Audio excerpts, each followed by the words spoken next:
السلام عليكم متتبعي قناة بهجة كويزين، نتمنى تكونوا في احسن الاحوال. اليوم ان شاء الله كما شفتوا من العنوان غادي ندير معكم واحد لاكيش بالفرomاج اللي كتجي زوينه وكتجي لذيذه. اذا كيف ما كتشوفوا دابا هذا تذكير بالطريقه ديال لاباط فيوتي اللي كندير. صراحه راني شاركتها معكم دو فوا. واحد المره درت فيديو بوحدو ديال العجين المورق، راه غادي تلقاوه في القناه، وهاد المقتطفات خديتهم من الفيديو اللي درت ديال المورقه بالخضر.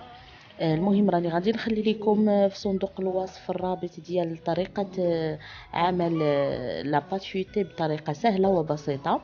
نتمنى تدخلوا تشوفوه، وغادي ندوزو ان شاء الله لطريقه تحضير لاكيش. بقاو معايا.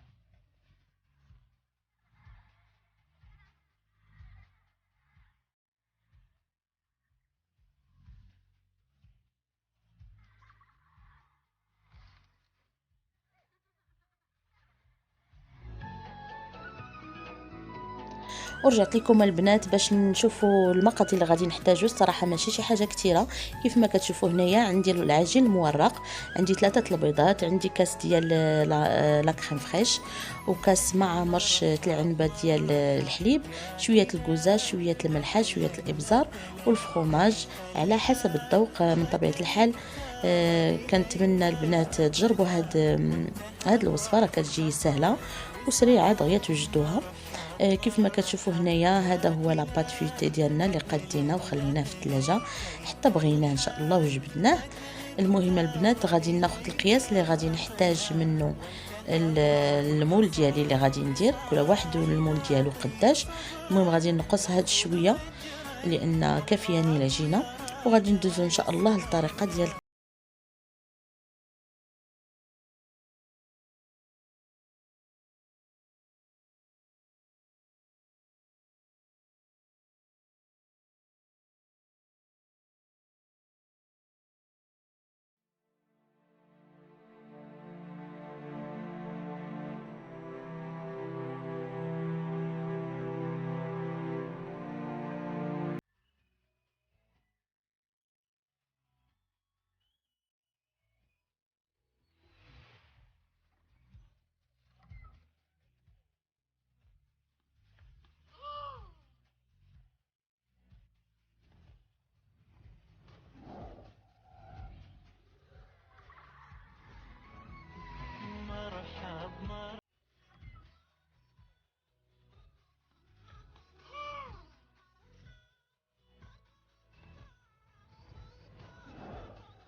ما كتشوفوا البنات. من بعد ما سرحنا العجين ديالنا خدينا القياس اللي بغينا وحيدنا الزوائد.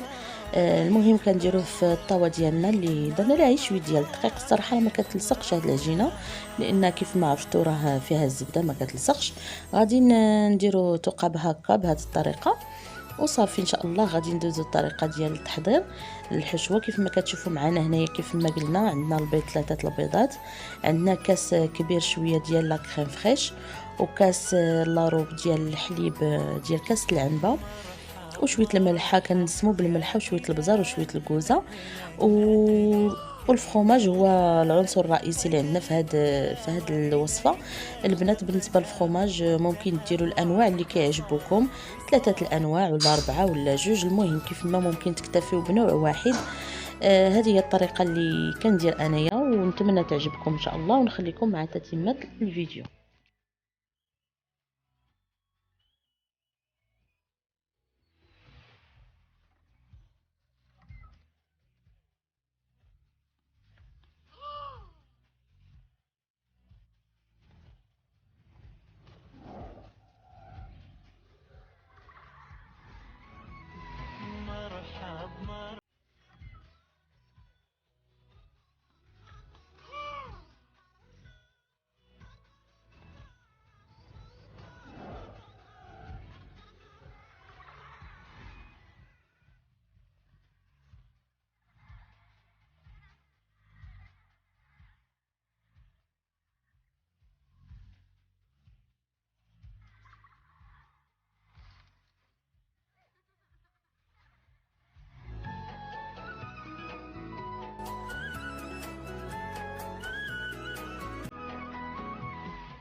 من بعد البنات ما عمرنا لاكيش ديالنا غادي ندخلوها الفران حتى طيب، وغادي نخرجوها ونقدموها بالصحه والراحه.